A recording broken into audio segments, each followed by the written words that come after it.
vaina chuan ukulele ale son thar kan zir ho lenga vaina kan zir ho le tur chu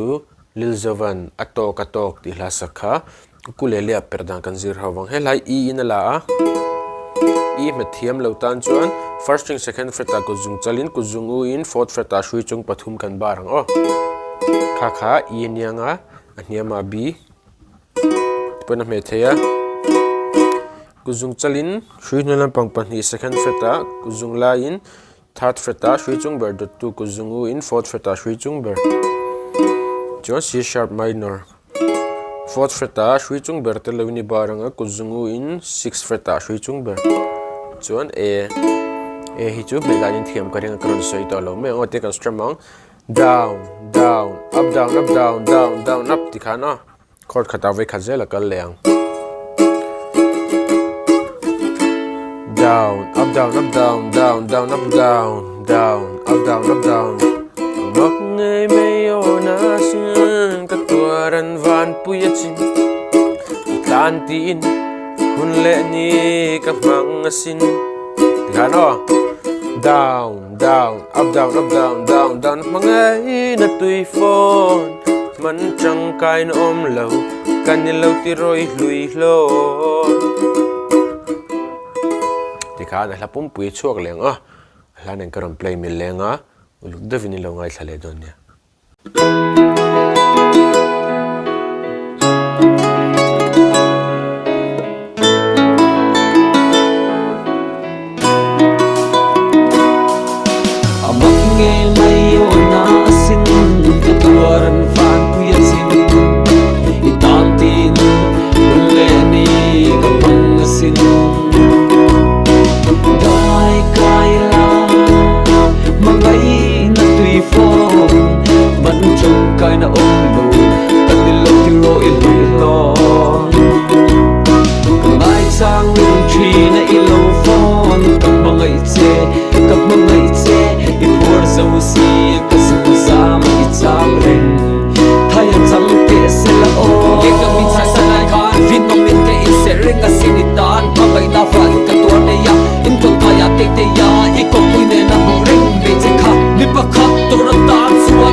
vela lui moi public tu dikin lang at suang lu khanak kanun ruwa khadam nam vete ni asin ka khofel ise tolo en ni vin no min no ia I hai der zo nang in pasan le mai si dai gai lo ram ta ya sai gai lo ta na sa ya I mang chata I bai bai ka pari thiam mi tang I bia ka paulo